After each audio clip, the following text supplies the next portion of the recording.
Joining us now is Jay Cassano. He's an independent journalist who's reported from Turkey. His writings have appeared in The Nation, Al Jazeera, Vice, and many other publications. He's also, as is my style on this program, apparently, a good friend. So, Jay, it's always a pleasure to talk to you and great to have you on the show. How you doing? I'm good. Likewise, good to chat with you. Happy to be here.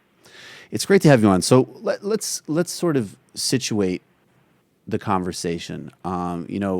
I think Syria, Turkey, IS, the war against IS, the Kurds, even to some degree, are sort of in this cycle of kind of decontextualized crisis reporting in most of the mainstream media, in the sense that we know that there's a lot of, I guess they would say, kinetic activity or military activity going on in this part of the world.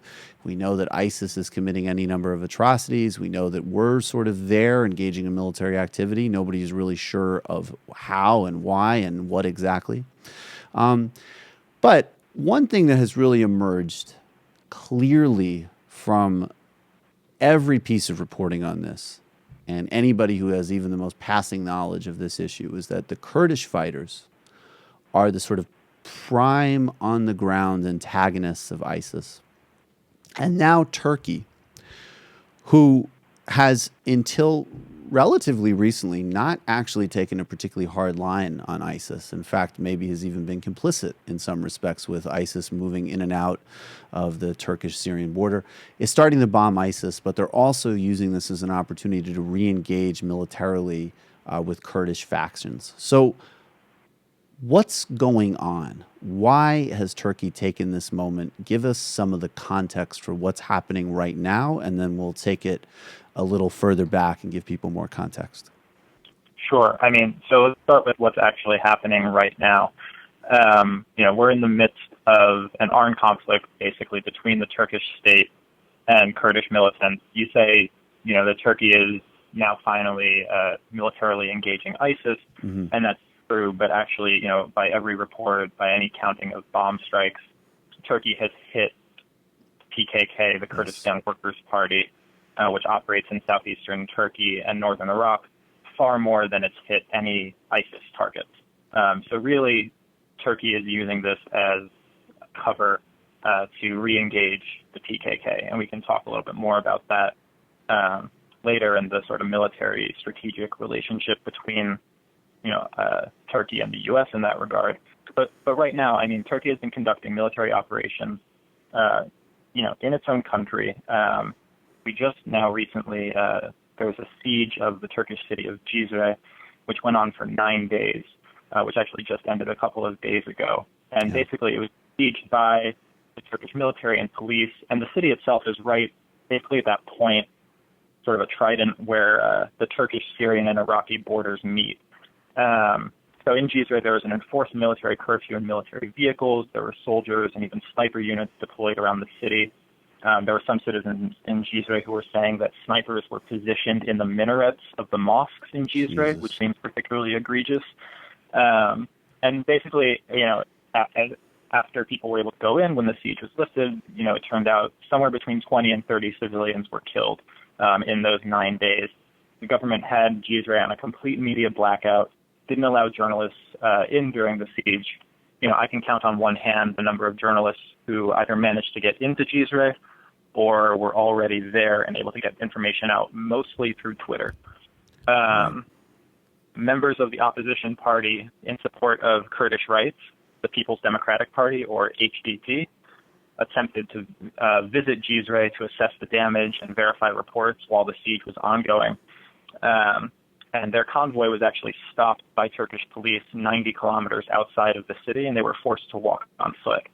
So let me just emphasize that for a moment. Yeah. Elected officials in a supposedly democratic country were blocked from visiting a city in their own territory by the state and were made to walk almost 100 kilometers. And that supposedly democratic country is currently bombing its own territory and killing its own citizens. And then amidst all of this, there's been a sort of grassroots right-wing nationalist backlash with HDP, the pro-Kurdish rights party's offices being attacked, often while reportedly police looked on and did nothing. Right. So basically where we are right now, taken all together, is Turkey is on the trajectory towards a civil war between the Turkish state and its Kurdish population. Right, and it's a disgusting picture. It's an alarming picture, and the point you made about the elected officials being detained can't be underscored enough.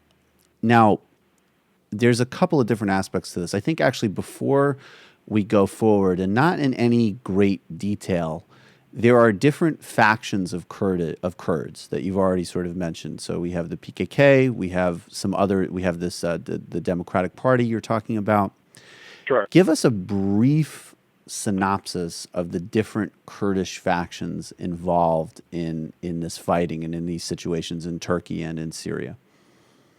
So basically, there are three groups that you really need to know about to understand the current situation. The first is the PKK, which is an armed militant group that's considered a terrorist organization by both Turkey and the U.S.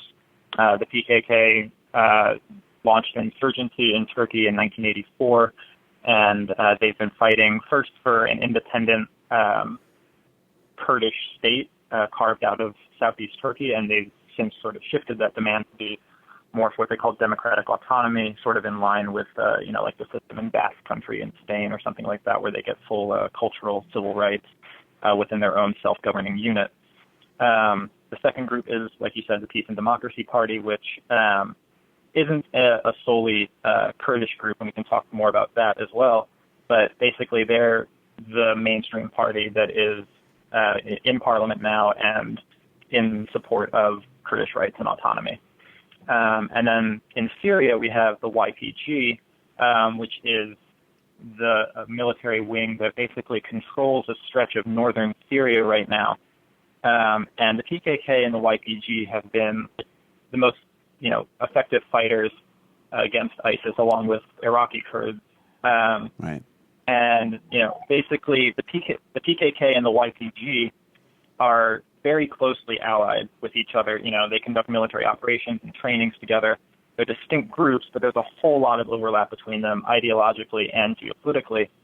Now, the YPG has been working very closely with the U.S. military in coordinating airstrikes against ISIS positions. The YPG has reportedly been feeding military intelligence to the U.S. military for about a year now. And the YPG controls that swath of northern Syria, including the city of Kobani, which we heard a lot about in the media for a while, with their sort of anarchistic experiment in self-governance. But basically, what we have now is, with Turkey joining the fight supposedly against ISIS, we have the U.S. fighting a terrorist group, ISIS, by allying with the allies of another terrorist group, supposed terrorist group, the PKK. Right. So it's a messy situation in that regard. But Turkey itself is a key ally for the U.S. in fighting ISIS. Because Turkey is, of course, a NATO member that actually has the second largest standing army of all NATO countries after only the U.S., which a lot of people don't realize.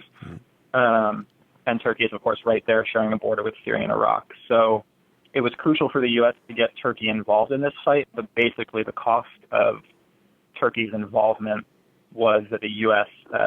Would more or less turn a blind eye to Turkey bombing the PKK. Right. So it's another sort of unbelievable, and we will get to the U.S. sort of just this latest sort of stunning inconsistency and short-sightedness with regard to that. But let's move back here to kind of setting up why this is happening now. I think some people who listen to this program and some people have some passing sense of Turkish politics. They have a very negative impression of now he's the Turkish president, Erdogan, which is very understandable. They have a very negative impression of the kind of current Turkish government for many reasons, from if you first encountered them through the crackdown in Gezi Park to its sort of questionable, just even on the surface, kind of questionable policy towards ISIS and towards the Kurds. The paradox of these strikes against the Kurds is that this is actually sort of a reverting to type. When Erdogan and his party first came into office, they actually, and you'll talk about this more, they sort of embarked on some reforms towards Kurdish policy. And now it's almost as if they're adopting the attitude of their sort of secular nationalist opponents with regards to the Kurds. I want you to talk about where we were at with the Kurds a couple of years ago, what the accomplishments of the AKP government with regards to the Kurds were, and why now they have chosen this kind of stunning reversal of really one of their only, it seems like they're quite committed to undoing all of their legitimate accomplishments, whether economic, social, or political, and this is their latest one. Why now? What was the context, and why are they breaking it now? Yeah. So, I mean, basically, the answer to why is this is all about staying in power for President Erdogan. And he's actually making very cold, calculated political decisions right now. Erdogan's current political objective is to change the Turkish political system from a parliamentary democracy to a presidential system, which would give the president executive power like in the United States. And of course, Erdogan would be that president and have that executive power. But to understand how that fits into what's going on now, we have to retrace some important developments of the last 5 years of Turkish history. So working backwards a little bit, first in June of this year, Erdogan's ruling Justice and Development Party, the AKP, lost its single-party majority in parliament, which it's held since 2002. And this meant that basically the AKP needed to form a coalition government with one of the three opposition parties in parliament. It was unable to do that for a variety of reasons, and so Erdogan called for special elections in November because of the hung parliament. But the result of these June elections was that Erdogan's ambition to have the AKP rewrite the Turkish constitution basically on his behalf was jeopardized. And the main reason the AKP could not maintain its single-party majority is that the pro-Kurdish HDP crossed the 10% election threshold to get representation in parliament in the June elections, received 13% of the popular vote. It was the first time an explicitly pro-Kurdish rights party crossed that threshold. And that threshold was, in fact, set up primarily to keep such parties out of parliament. But we need to look a little further back to 2010, when there was a popular referendum held with the question of whether or not to replace the 1980 Turkish constitution. That constitution, the current constitution, was created in 1980 after a military coup. The 2010 referendum voted yes to replace the constitution. Erdogan considered this his mandate and go forward, replace the constitution, and in his view, set up the presidential system. But that coup constitution, was opposed by major forces, people in support of democracy, basically, in Turkey, not just people in support of Erdogan. The Turkish military has had a major role in Turkish politics since the founding of the republic. There have been 4 military coups in the country, all in the second half of the 20th century. And, in particular, the military has always conceived of itself, as you were saying, as the guardians of the secular nature of the Turkish Republic. So they had a particular animosity to Erdogan's sort of Islam-infused social conservatism. And one of Erdogan's first steps as prime minister was to whittle away the power of the Turkish military, part of which was actually by using diplomacy in the Kurdish issue as opposed to a military solution. And he whittled the military's power successfully, even in the midst of a coup plot against him that was exposed in 2012. And in those years, say like 2010 to early 2013, there was actually a lot of praise for Erdogan by rights groups and pro-democracy groups. A lot of people believed Erdogan was making Turkey a more functional democracy that was not ruled by the military. Another big milestone came in 2011 when Erdogan announced that he would stop taking orders from the National Security Council, which was established after the 1960 coup. And that council was ostensibly a security briefing between top military and brass and the prime minister. But in reality, it was how the military set the agenda for Turkish politics. The military basically said to the prime minister, okay, this is what you're going to do this week. And the prime minister said, okay. And that had been going on for 50 years of Turkish politics and supposed democracy. Wow. Okay. So Erdogan kicks the military out of power. He's breezing through elections on a coalition of support from basically disenfranchised urban religious and socially conservative people, Islamic business interests, and anti-PKK Kurds in the southeast. He draws more Kurdish votes by starting this peace process with the Kurds that is simultaneously undermining the military's authority. And there's the so-called democratic opening between the PKK and the Turkish state. And, even secular, what the media might sort of naively call pro-Western liberals are at this point supporting Erdogan against the military because they want to live in a real democracy and they see this as a step towards finally joining the EU. But the peace process doesn't lead to any real gains, and Erdogan's support starts to unravel. He loses support among the Kurds. That starts to fall away. And then 2013, the Gezi uprising happens, and the HDP picks up steam basically by making a coalition between Kurds, leftists, the LGBT community, environmentalists, other minority groups in Turkey like Armenians and Alevis, and suddenly there's a viable party in support of Kurdish rights that has a real shot at crossing that 10% election threshold. And that what you just said is important. That is also just is a Kurdish rights party, but it's also just a kind of broad, progressive, socialist party, which really, you had when Erdogan first came to power, as you're kind of pointing out, it wasn't just Kurds. You even had some pretty left-wing people voting for him on the theory that at least it was the potential of more democratization. So now for the first time, you have a party that is genuinely democratic, pro-Kurd, and left, which you hadn't really had before. Exactly. And so then that brings us to this year's elections. AKP loses its single-party majority, and Erdogan's plans for a new constitution are suddenly in jeopardy. Okay, so now we're at the present. What's his move? He launches a full-scale military operation against the Kurds, completely backtracked. All that talk about undermining the military's approach to the Kurdish conflict, he reverses on that. Right. And basically, it's a political calculation that can lead to one of two things.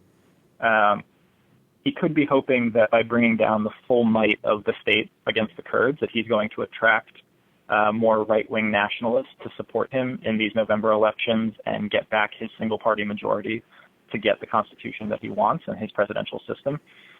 Or perhaps, more nefariously, it's possible that he's hoping to provoke a protracted armed conflict and, sort of bring Turkey back into the extremely violent days of the Kurdish conflict solely for the purpose of keeping the country in a permanent state of emergency and, in so doing, keeping his hold on power. It's really all about power for Erdogan, and if the country stays on the course it's on now, like I said, Turkey is heading for a full-scale civil war. It's unbelievable. And so going to the U.S. role, and I want to be clear, I mean, the PKK is a complex group, and I think obviously you and I both share the general political desire and sympathy for, certainly at the very least, Kurdish autonomy. I think there's a strong case that you could make for a Kurdish state. But in all areas where the Kurds are, they need more rights, except, sort of oddly, in northern Iraq, which I guess has been the sort of only positive result of the invasion of Iraq, but that wasn't really, there's a lot of other factors leading to that sort of scenario turning out. A positive result because of the collapse of the Iraqi state, basically. Exactly. A positive result because of the collapse of the Iraqi state. Exactly.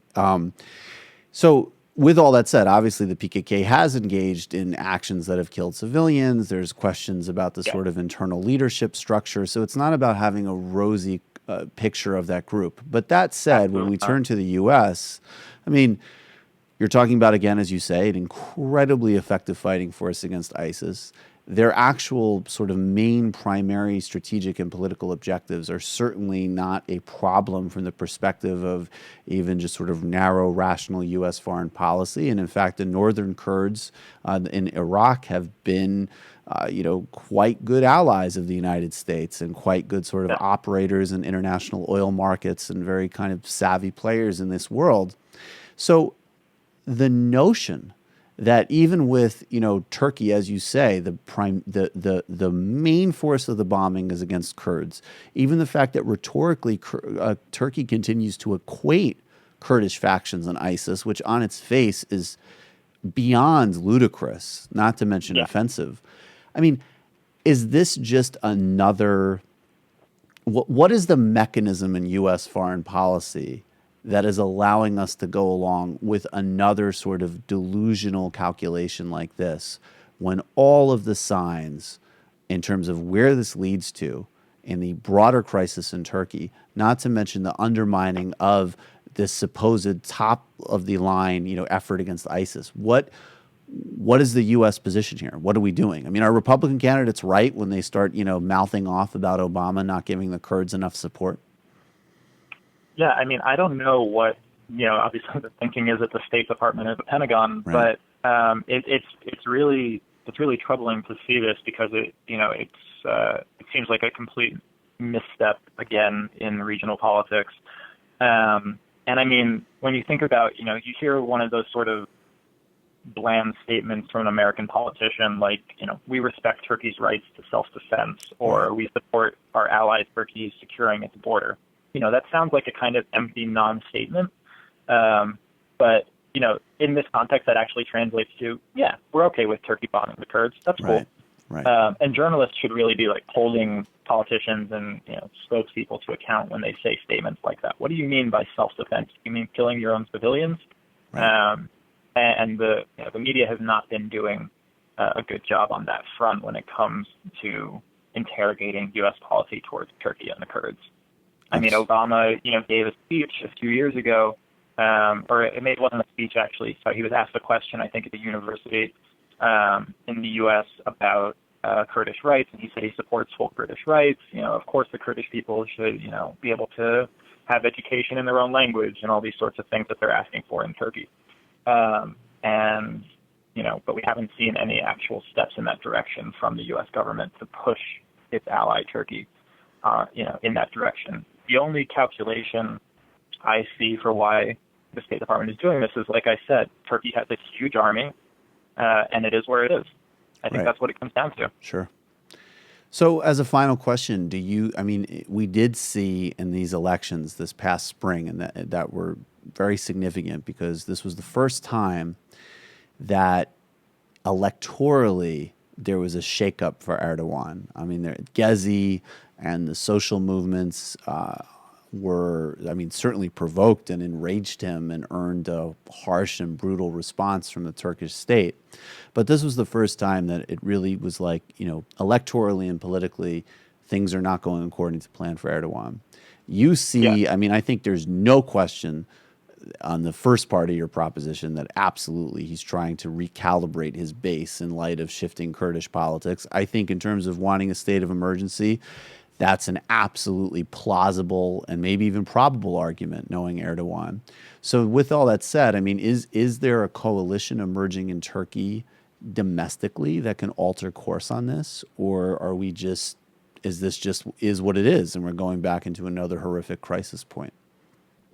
I think if we have the elections in November, that will be the moment to see what happens. I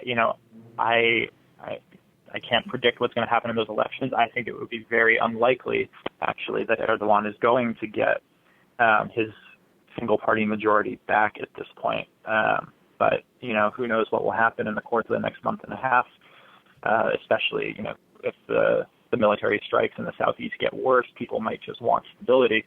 But really the HDP, I think, is the main force that can bring about peace in the country right now. The main opposition party, the CHP, is completely politically impotent, doesn't have a clear program, still hasn't for at least 5 years. So, we have to look to civil society and to this left party to really, I think, provide some sort of counterpower to Erdogan right now. The Majority Report listeners of Turkey, basically. No, it's fascinating and really disturbing, and I agree with you entirely about the importance of really sharpening what people mean when they throw out these sort of bland, generic statements about regional, border security and all the rest of it, because it's a catastrophe for the Kurds, who have had far too many catastrophes, obviously. It's a catastrophe in terms of fighting ISIS, and it could be, as you say, it could lead to a Turkish civil war.